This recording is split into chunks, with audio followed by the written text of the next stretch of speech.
माँ चली अमेरिका। निधि का नेचर बचपन से ही शर्मिला था।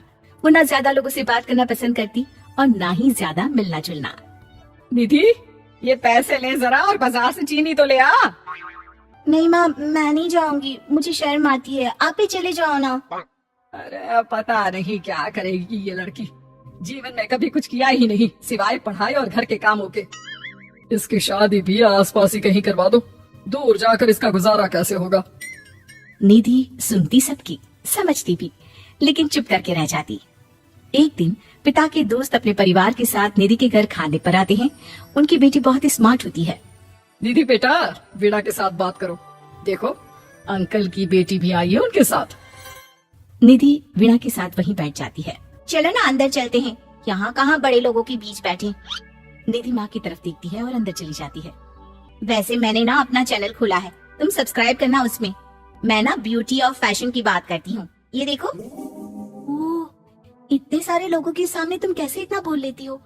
मुझे तो बहुत शर्म आती है। अरे शर्म कैसी? खैर, सीधी सादी सी निधि। उसकी शादी हो जाती है राकेश से। राकेश एक स्मार्ट लड़का था, उसे घूमना फिरना पसंद था, लेकिन निधि का शर्मिला व्यवहार वो समझ जाता है। अरे निधि, घर से बाहर क्यों नहीं निकलती? लोगों से मिला जुला करो, तभी तो पता चलेगा ना कि दुनिया कैसी है। क्या करना है पता करके? शादी से पहले पापा और अब आप। ठीक है ना, मुझे ज्यादा दुनियादारी में नहीं पड़ना।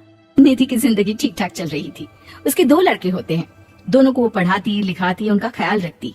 निधि, 25 साल हो गए शादी को, दोनों बच्चे सेटल हैं। हम लोगों ने शहर में 2 मकान भी ले लिए। दोनों की शादी वक्त का पता ही नहीं चला कैसे उड़ गया। हाँ, ये तो है। मैं खुश हूँ, जिम्मेदारियाँ आती रही, मैं निभाती रही, और क्या चाहिए। देखो, मैंने सोचा है कि अब हम लोग अमेरिका जाकर रहेंगे। यहाँ की जिंदगी तो जी ली। वैसे मुझे वहाँ बहुत अच्छी नौकरी मिल रही है। मैं कैसे चलूंगी, मुझे वहाँ का कुछ नहीं पता। अब तो जानते हैं ना कि मैं घर से बाहर ही कम निकलती हूँ। अरे तो क्या हुआ, वहाँ भी घर में ही रहना है ना, मैं हूँ ना, नौकरी करूंगा। निधि मान जाती है और पति के साथ अमेरिका चली जाती है। माँ, तुम्हारी बहू को बच्चा होने वाला है, तो क्या तुम 2 महीने के लिए यहाँ आ सकती हो? मुझे तुम्हारी बहुत जरूरत है, मैं टिकट भेज देता हूँ। हाँ हाँ, ये तो बहुत खुशी की बात है। मेरा भी मन सबसे मिलने का कर रहा था, पर क्या माँ पर? अब मैं आऊंगी कैसे? पापा से बात करती हूँ। देखो माँ, प्लीज बहाना मत बनाना। तुम जानती हो ना, इस वक्त में मैं किसी पर भरोसा नहीं कर सकता हूँ। निधि पति को सारी बात बताती है। क्या आप भी चलेंगे? निधि, आने जाने में बड़ा खर्च हो जाएगा, ऊपर से मुझे यहाँ छुट्टी नहीं मिलेगी। बहू पर वक्त ऐसा है कि तुमको तो जाना ही पड़ेगा। मैं अकेले दुकान तक तो नहीं जा पाती, इतनी दूर भारत कैसे जाऊंगी, मुझसे नहीं होगा। लेकिन सबके कहने पर निधि को जाना ही पड़ता है। एयरपोर्ट में घबराई निधि एक मुसाफिर से कहती है, मैं ना भारत जा रही हूँ, दिल्ली जाने वाली फ्लाइट। सब मिलकर निधि की मदद करते हैं और फाइनली निधि भारत पहुंच जाती है, जहां बेटा उन्हें घर ले आता है। वाह माँ जी, यहाँ तो मैं भोपाल तक नहीं जा पाती, आप अमेरिका से आ गई। वे चालाकी तो औरतों में होनी ही चाहिए, यहाँ हम बुद्धू के बुद्धू रह गए। निधि इतनी दूर और लंबा सफर करके थक जाती है। वो चुपचाप बैठ जाती है। बैठना नहीं है माँ जी, बच्चा बच्चा पकड़ना है, ये लीजिए। और हाँ, घर का काम तो मैं करूंगी नहीं, जानती है ना शरीर कच्चा सा है, तो मुन्ने को सुलाकर कुछ बना लीजिएगा। निधि को बहू का व्यवहार बहुत बुरा लगता है। जैसी भी थी, पिता और पति की हमेशा लाडली रही थी निधि। निधि बेटे की तरफ देखती है।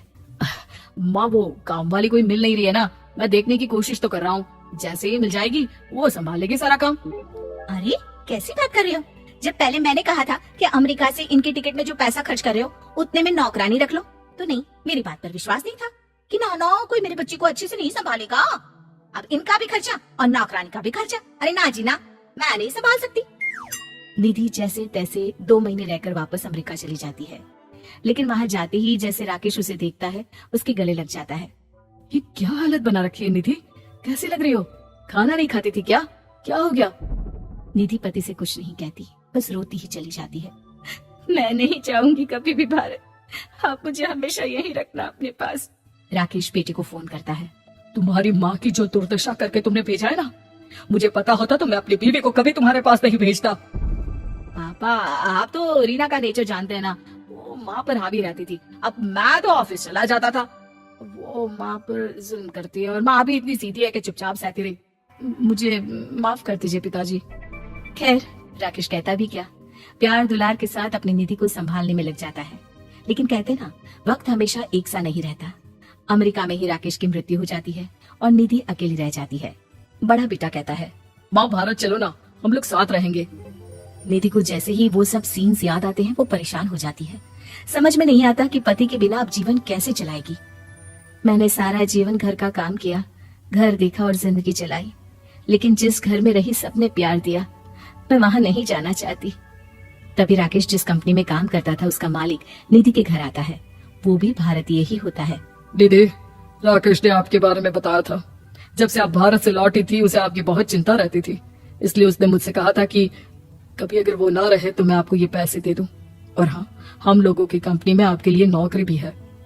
निधि पति के पैसे देखकर मन में तसल्ली करती है और नौकरी के लिए हाँ कर देती है।